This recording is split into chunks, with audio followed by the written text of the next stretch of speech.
Hey, what's up everyone? Welcome back to another video of cheap versus expensive. I'm Jimbo, and today we're going to be looking at two hybrid waxes. Now you may be asking yourself, what is the difference between, what is a hybrid wax? How about that? Well, we have the fully natural carnauba wax on one end, and then we have a full synthetic product on the other end, maybe a sealant. Sealants are usually fully synthetic. And right smack dab in the middle, we have this little niche product of a hybrid wax. It brings in the synthetic and organic elements. So we have synthetic and then we have some carnauba. Both of these products boast that they have that, so I want to see which one will hold up a little bit better. On one hand, we have the ice part of the Turtle Wax ice line. It's their ice seal and shine. It's their hybrid synthetic sealant infused with carnauba. So we have that on the cheap side. This is going to set you back about $12 for this 16-ounce bottle. And then on the flip side, and this is all you get, by the way, it's just the bottle. And then on the flip side, we have this Car Guys Professional Detailing Premium Hybrid Wax, which again boasts that it has both synthetic and natural elements into it. This bottle alone is going to set you back about $20 on Amazon, and it doesn't come with just the bottle. It also comes with a sprayer separately and a surprisingly nice microfiber towel. So in this video, what I want to see, not show, but that too, what I want to see is what is the application process like? Does one streak more than the other? And then we take it through the torture test. Which one is going to hold up longer, and which one is a better bang for the buck? Does Turtle Wax come through again like we saw with the ice spray wax, and their whole ice line has been surprisingly good, though in the professional detailing realm they have a bad connotation? Or does the Car Guys at almost $8 more a better bargain, a better buy? Does it hold up better? Does one get knocked down quicker than the other? And is that going to be, we're going to be able to see that on camera? So let's get into the application process of it now. Right, onto the application. So on the right side of the screen, I'm going to be applying the Turtle Wax Ice Spray and Shine with their super hydrophobic hybrid infused carnauba on the right side. So have this towel down so I ensure I don't have cross-contamination, and I'm just going to do 3 sprays right there. And the initial downside that I see to this ice spray wax is the smell. So when I did the sniffy sniff test, it took me a while to nail down what it was, and then I figured it out. It smells like Brute cologne. But if you can get past that, it goes on really smoothly, really slick underneath the towel. I will scooch this over, and on the left side of the screen, what I'm gonna do is spray the Car Guys hybrid ceramic wax. Change that to a spray. Okay, do 2 sprays. Now this one does not smell like Brute. It has a little bit of a strong smell under the sniffy sniff. But again, same application, smooth, not a lot of streaking, and goes on very, very smooth underneath the towel. Now neither one of these products talk about a cure time, and they're both a blend according to the label of synthetic and carnauba with no cure time. So let's go right into the water test to see what that looks like initially.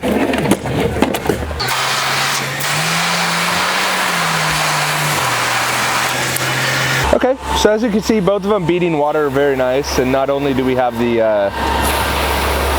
awesome pleasure of the studio audience across the street, but it also happens to be trash day. So there we go. As you can see, both sides are beating very nicely compared to the control section there in the middle that's completely flat. Again, I love when we could see it. I must have missed the spot right there, or something was going on right there. I would say that the ice has tighter beads, while the Car Guys has, it's about the same. Significantly different than that control panel there in the middle. And that's not bad for a no cure time. I mean, literally seconds.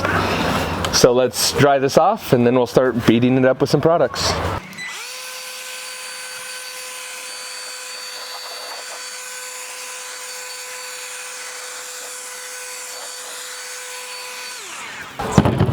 right, the first order of business is the Griot's Iron and Fallout Remover. If I can get enough out of this bottle here. And maybe we just all take a moment to thank Griot's for their fine iron and fallout remover. Let's get the residue off the surface here.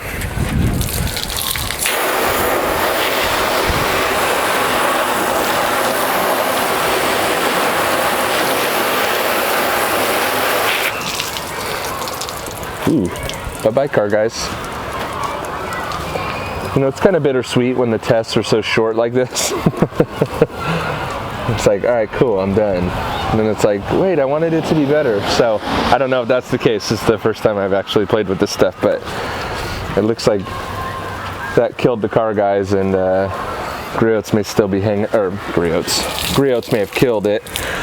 Car guys, looks like it was dead. Let's see here.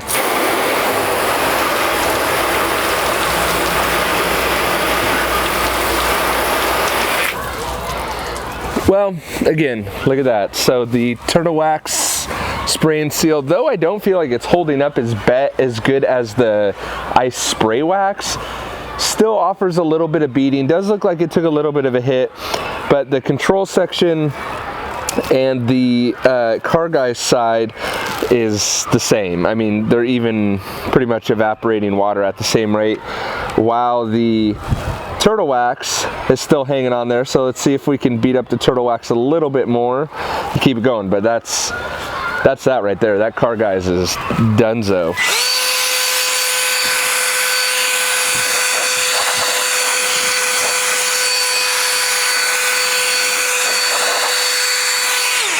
All right, let's move on to Optimum Power Clean. We'll spray it on the Turtle Wax side first. So I guess a good comparison would be the ice spray wax to the spray and seal. But if you're looking at you're looking at car guys, and it's 20 bucks on Amazon, compared to the ice spray and seal, which is around the $11 to $12 mark, I would say save your money. So, but let's see what Power Clean does to it. Maybe it knocks down the Turtle Wax. Again, real quick, as we could see, now I'm not sure if the camera's going to be picking this up or if you could see it, but right along this edge, right here, we have the protection, the paint protection, trying to fight off the chemical. Now, not nearly as good as we saw with the NanoShock product, the NanoShock product in the bead maker test. Not nearly as much fighting off, but very, very similar. And if you want to check out those videos, they're also on my channel. I think NanoShock may even be a better alternative here when we talk about these spray and seal products, these spray and white products. NanoShock looks like it's a big winner, but no here nor there. Not the point of this video. Let's get this residue off here. Man, and as you can see, the control section and the car guys there on the left, completely flat, completely gone. I mean, identical. If I were to take that tape up, you would have no idea. While the Turtle Wax is still holding its beads, not as well, but even look at that. On the wipe off, you can see the evaporation rate of the water is so much quicker than when I go, say, wipe this side. See how the water's just sticking on there? In the control panel, the evaporation rate, it just looks completely wet. And then when you wipe it on this side, you see how the water's kind of getting off of it, trying to get off it. If we're looking at other things other than water beading to determine if the paint protection is still on the surface, I think we have to really start considering those key factors. So the rate at which it's fighting off the chemical with the chemical sitting on top of it, like I just showed you, and then also the evaporation rate after the wipe. So let's look at it now, and you can see it right there. I mean, that is a huge difference. Huge difference. So again, not a ton of water beading, but look at how quickly that water ran off the panel. So again, we talk about water beading not being all that and really not wanting it. in past videos. So it's nice when a product goes, it offers that water beading in the beginning, and then if it resorts to water sheeting but is still leaving protection, that's actually okay, and that's a big benefit. So let's get this off the surface.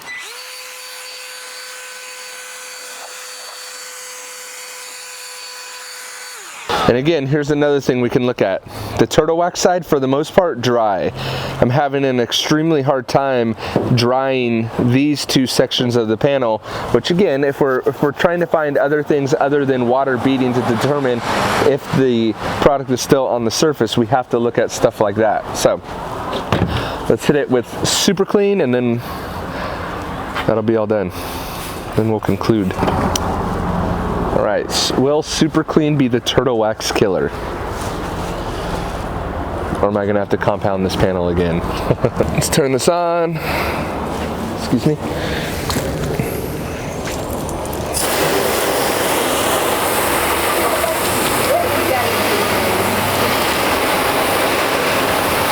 Look at that. The ice spray and seal. At least it's doing something with the water. Wipe off the residue here. But it's doing something, and again, look at that. When you wipe, the panel where there's no protection is staying completely wet, right? But when we go over here and wipe it, it's taking a beating, no doubt. But you see how the water is evaporating quicker? I would say that, I mean, it's even though I wiped it second, it still has less water on that side of the panel than these two sections do, which lead me to believe that there's something on the paint there that is protecting it. So step back a little bit.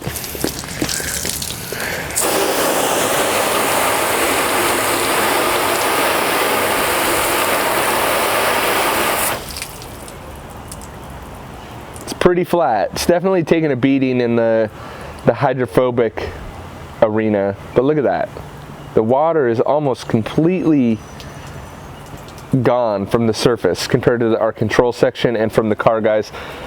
Pretty disappointing that Car Guys hybrid wax did pretty much next to nothing. Look at that. Totally flat on the surface there. Looks like the turtle wax held up, and I'm going to be compounding that side of the panel there. I don't even know what to say. I am shocked that the Car Guys hybrid wax was completely demolished. I'm talking hydrophobic properties and any protection. The water just was evaporating at the same rate as the control section of the panel after an iron remover. I'm just completely blown away. But were you surprised? Leave a comment below what you thought. Did you think the turtle wax was actually going to hold up? Did you think the Car Guys was going to hold up? Have you seen it before? Have you tried it before? Have you seen it on Amazon and contemplated buying it? I want to know what your thoughts, feelings, and opinions are. Please leave them in the show notes below, or the comments below rather. Don't forget to hit that subscribe button, turn on the bell notification so you can get notified when these awesome videos come out. I'd also like to know, what products would you like to see put up against each other in a cheap versus expensive fashion, or just versus each other? Let me know in the comments below. Again, thanks for watching. Catch you guys on the next one. See ya.